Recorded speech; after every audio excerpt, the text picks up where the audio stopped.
बिहार विधानसभा चुनाव से पहले मतदाता सूची में गड़बड़ी के आरोपों ने सियासत गरमा दी है। कांग्रेस सांसद और नेता प्रतिपक्ष राहुल गांधी ने एक बार फिर प्रेस कॉन्फ्रेंस कर चुनाव आयोग पर सीधा निशाना साधा है और वोट चोरी के गंभीर आरोप लगाए। राहुल का दावा है कि लाखों मतदाताओं के नाम वोटर लिस्ट से हटाए जा रहे हैं। दूसरी ओर चुनाव आयोग और बीजेपी ने इन दावों को पूरी तरह से खारिज किया है। तो क्या वाकई वोट चोरी हो रही है या ये सिर्फ चुनावी बयानबाजी है? विस्तार से आज इसी पर करेंगे चर्चा। उससे पहले देखिए ये रिपोर्ट।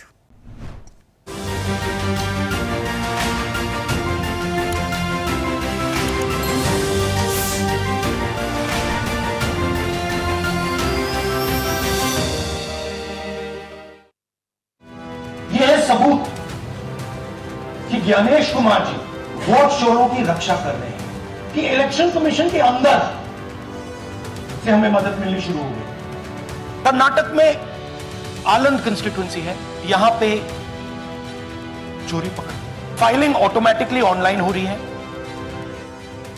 बिहार में एसआईआर यानी मतदाता सूची के विशेष गहन पुनरीक्षण के मामले का तूफान थमने का नाम नहीं ले रहा है। कांग्रेस सांसद और लोकसभा में नेता प्रतिपक्ष राहुल गांधी ने एक बार फिर वोट चोरी पर प्रेस कॉन्फ्रेंस कर चुनाव आयोग पर निशाना साधा। राहुल ने 31 मिनट के प्रेजेंटेशन में वोट चोरी के आरोप लगाए और सबूत दिखाने का दावा किया। उन्होंने कहा, चुनाव आयोग जानबूझकर कांग्रेस के वोटों को निशाना बना रहा है और उनके नाम डिलीट कर रहा है। राहुल इस बार अपने साथ कर्नाटक के ऐसे वोटर्स को भी लेकर आए जिनके नाम कथित तौर पर वोटर लिस्ट से डिलीट किए गए। उन्होंने सीधा आरोप लगाया कि देश के मुख्य चुनाव आयुक्त ज्ञानेश कुमार उन लोगों की रक्षा कर रहे हैं जो लोकतंत्र को खत्म कर रहे हैं। उन्होंने प्रेजेंटेशन के दौरान गोदाबाई का एक वीडियो दिखाया जिसमें उन्होंने कहा, मेरा वोट डिलीट किया गया, मुझे इसकी जानकारी नहीं है। गोदाबाई के नाम से फेक लॉगिन बनाया गया, 12 वोटर्स के नाम डिलीट किए गए। राहुल ने कहा, महाराष्ट्र, हरियाणा, उत्तर प्रदेश में भी यही हो रहा है। यह है सबूत कि ज्ञानेश कुमार जी वोट चोरों की रक्षा कर रहे हैं और यह ब्लैक एंड व्हाइट सबूत है, इसमें कोई कंफ्यूजन नहीं है। तो सवाल उठता है, ये है कौन जो सेंट्रलाइज तरीके से कॉल सेंटर के प्रयोग से, सॉफ्टवेयर से अलग अलग प्रदेशों में वोट डिलीट कर रहे हैं, ऐड कर रहे हैं।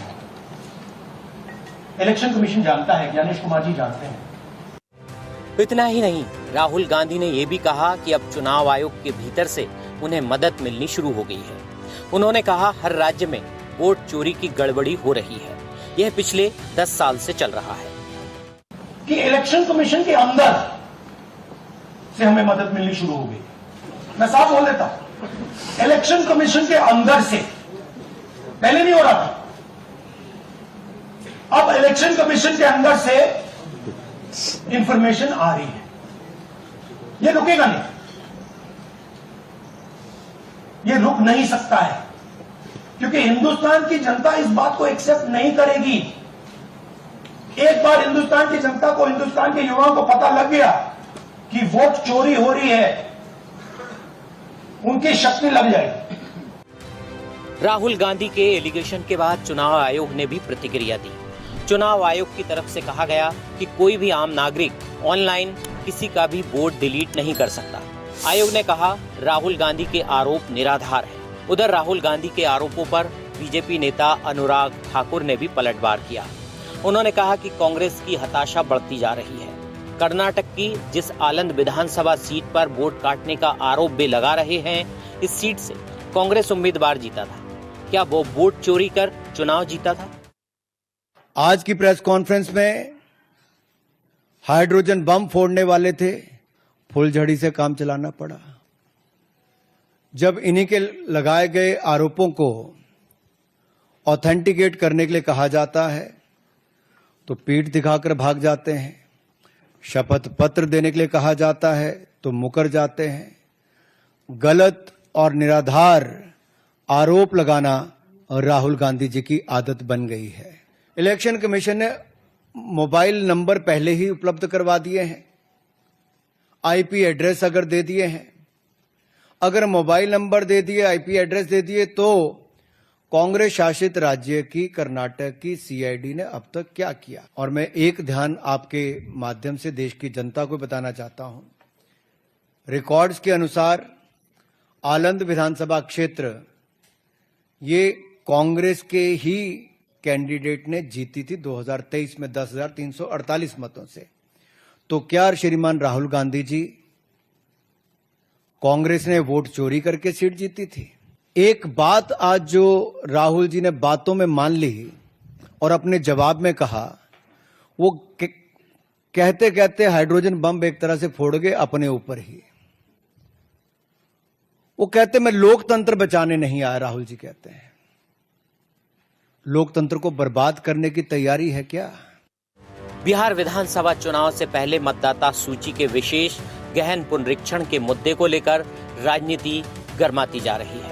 राहुल गांधी के आरोपों पर दो बड़े सवाल खड़े होते हैं। पहला, अगर उनके पास पुख्ता सबूत हैं तो वे कोर्ट क्यों नहीं जाते?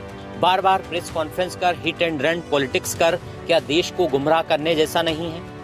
राफेल, पेगासस, चौकीदार चोर, सावरकर जैसे मुद्दों पर भी वे आरोप लगाते रहे हैं और कई बार उन्हें अदालत में सफाई देनी पड़ी है।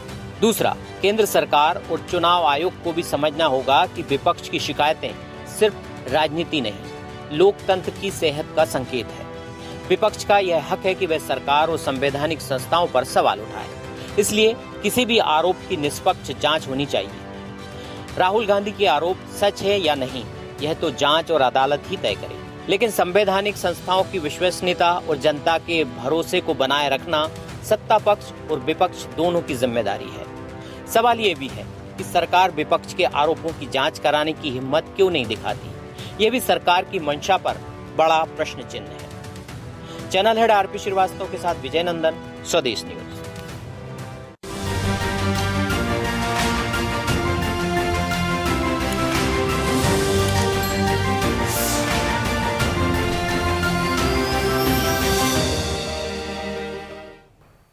ऐसे ही वीडियोस के लिए लाइक करें, शेयर करें, फॉलो करें। YouTube पर जाकर सब्सक्राइब कर बेल आइकन दबाना ना भूलें और ताजा अपडेट्स के लिए swedeshlive.com पर जरूर जाएं।